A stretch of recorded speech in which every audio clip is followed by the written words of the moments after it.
جتنا ہی ہمارے علم کا، جانکاری کا جزیرہ وسیع ہوتا جائے گا، اتنا ہی ہماری لا علمی کا ساحل بھی ہم سے دور ہوتا جائے گا۔ اگر ہم سیکھ نہیں رہے، اس کا مطلب ہم بہتر نہیں ہو رہے، اور اگر ہم بہتر نہیں ہو رہے تو ہم پھر اب مر رہے ہیں۔ We are dying. If we are not learning, we are dying. ہم اپنی زوال کی طرف جا رہے ہیں۔ میں ہوں علی حجازی، جو آپ سے تعارف کروائے گا۔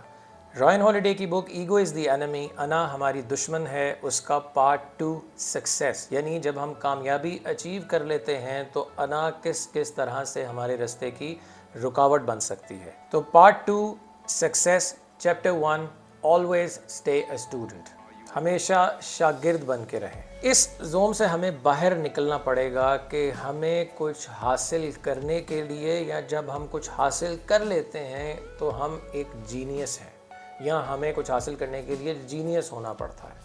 یہ ایک ایسی سوچ ہے جو بہت سے لوگوں کو کچھ کرنے نہیں دیتی۔ لفظوں کی حد تک تو ہم اپنی بڑی اچھی تصویر کشی کر لیتے ہیں، لیکن یہ جو سوچ ہے کہ جناب بہت ہی کچھ ایکسٹرا آرڈنری ہونا چاہیے، یا کسی نے اگر کچھ حاصل کر لیا ہے تو وہ اس کے اندر بہت ہی کوئی ایکسٹرا آرڈنری خصلتیں تھیں، تو ہم میں تو وہ نہیں ہے۔ ہم یہ بات کہتے نہیں، لیکن ہم اس کے اوپر کہیں نہ کہیں ایمان رکھتے ہیں، جو ہماری زبان پہ نہیں آتا، لیکن وہ ایمان ہماری ذات کا حصہ بن جاتا ہے۔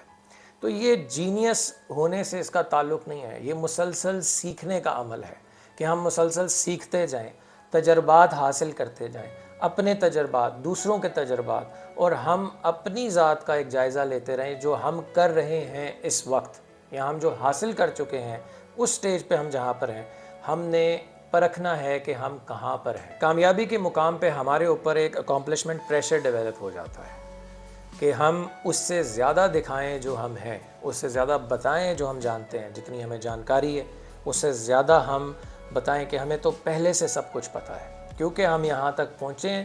تو اب ہمیں آگے جانے کے لیے تو ویسا ہی ہے جیسا ہم سفر طے کر کے آئے ہیں، جبکہ یہ ہمیشہ ایک جاری رہنے والا عمل ہے، یہ کنٹینیول پروسیس ہے کہ آپ نے یہ جو سیکھنے کا سفر ہے یہ کبھی ختم نہیں ہوتا۔ ہم کامیابی حاصل کرنے کے بعد بھی ایسی صورتحال میں اپنے آپ کو گھرا ہوا پائیں گے، ایسی سچویشن جو ہم نے پہلے کبھی نہیں دیکھی ہوگی، which we would have never encountered before۔ تو اس کو مینیج کرنے کے لیے ایک خاص قسم کی عاجزی ہمیں چاہیے، اور وہ عاجزی ہمیں یہ پیغام دیتی ہے کہ ہم اتنا نہیں جانتے، ہمیں بہت کم پتہ ہے، تاکہ ہمارے اندر اس کا سامنا کرنے کی ہمت آئے، سیکھنے کی ہمت آئے، اس چیز کو مینیج کرنے کی ہمت آئے۔ سوکریٹیز اتنا بڑا فلاسفر، اس کی ایک سینگ ہے کہ all I know is that I know nothing، کہ میں کچھ نہیں جانتا۔ یہ ہوتی ہے عاجزی ایک لرننگ ایٹیٹیوڈ کے لیے، ایک شاگرد بننے کے لیے، کیونکہ جب آپ شاگرد بنتے ہیں تبھی آپ کو استاد ملتا ہے۔ استاد مختلف اقسام میں ہو سکتے ہیں، کبھی تجربات کی صورت میں، کبھی کسی شخصیت کی صورت میں، اور کبھی آپ کی اپنی ایک ذاتی جو انالیسز ہوتا ہے اس کی صورت میں۔ ایک ایمیچور ڈیفینسو ہوتا ہے، اس سے اپنی ساہ کی بڑی فکر ہوتی ہے کہ جناب میں جو ہوں، بس میری جو میں ہے وہ انٹیکٹ رہنی چاہیے۔ ایک پروفیشنل انسان جو ہوتا ہے وہ سیکھنے کے عمل کو انجوائے کرتا ہے، وہ جو چیلنجز ہیں ان کو فیس کرتا ہے اس نظریے سے کہ وہ مزید بہتر ہوگا، مزید گرو کرے گا۔ اگر آپ گرو نہیں کر رہے اور ایک چیز کا اپنی انا کا دامن تھام کے رکھا ہوا ہے جو آپ کو ایک ڈیفینسو موڈ کے اندر لے جاتی ہے، آپ کے جو سیکھنے کے سارے دروازے ہیں وہ بند ہو جاتے ہیں۔ اگر عام طور پہ ہم دیکھیں تاریخ کے بھی اگر اوراق کو ہم پلٹائیں تو یہ چیز نظر آتی ہے کہ اداروں میں، جو بڑے اداروں میں شخصیات ہوتی ہیں کامیابی کی سٹیج پہ، یا ایون جو ملٹری کلچر ہوتا ہے، اس کے اندر بھی ایک خاص قسم کا رویہ ہوتا ہے جو انا کی وجہ سے ہوتا ہے، کہ ہم نے ہمارا ایک کلچر ہے، ہمارے جناب کچھ قواعد و ضوابط ہیں، ایک پرنسپلز ہیں، ایک اختیار ہے ہمارا جو برقرار رہنا چاہیے، اس کو ہم نے چینج نہیں کرنا۔ اس اختیار کو قائم کرنے کے لیے وہ جہاں پر بدلاؤ کی ضرورت ہے، بہتری کی ضرورت ہے، سیکھنے کی ضرورت ہے، وہ نہیں سیکھتے۔ وہ اسی چیز میں انا کی زد کے اندر آ کے اپنے ادارے کو، اپنی سلطنتوں کو تباہ کر دیتے ہیں۔ اگر اس کی ایک مثال میں آپ کو دوں تو منگولز ایک ایسی مثال ہے کہ وہ بالکل متوسط طبقے سے اٹھے ہوئے لوگ تھے. کچھ بھی ایک بڑی ریاست قائم کرنے کے لیے، ایک بڑی کامیابی حاصل کرنے کے لیے ان کے پاس کچھ بھی نہیں تھا. چنگیز خان بالکل نیچے سے اٹھا ہوا انسان تھا، لیکن آخر کوئی تو وجہ ہوگی کہ وہ سب سے بڑی لینڈ امپائر بنانے میں کامیاب ہوا.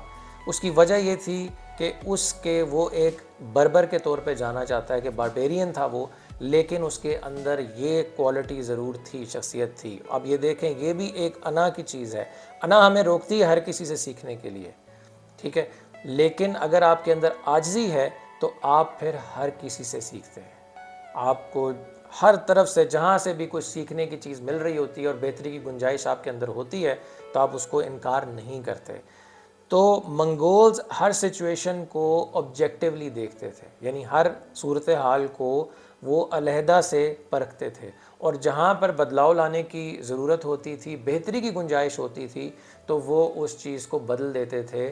اس پرانے جو بھی ان کے ایک چل رہا ہوتا ہے پیٹرن، اس کو بدل دیتے تھے ایک نئے پیٹرن سے، ایک نئے فیصلے سے. اس وجہ سے وہ اتنی بڑی امپائر بنی تھی.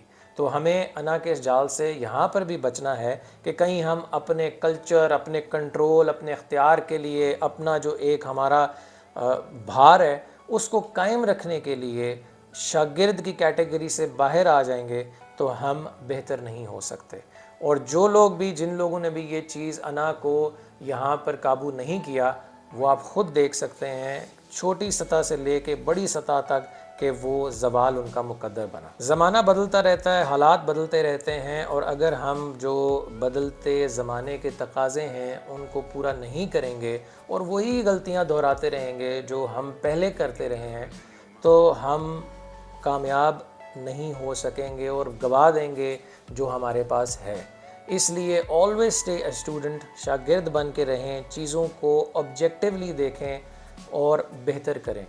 تھیوری آف ڈسرپشن یہ ہے کہ جب ایک مارکیٹ کے اندر انوویشن ہو رہی ہوتی ہے، یعنی بدلتے زمانوں کے کچھ تقاضے ہوتے ہیں، اس حساب سے کوئی نئی جدت آ رہی ہوتی ہے تو ہمیں اس جدت کو اپنانا چاہیے.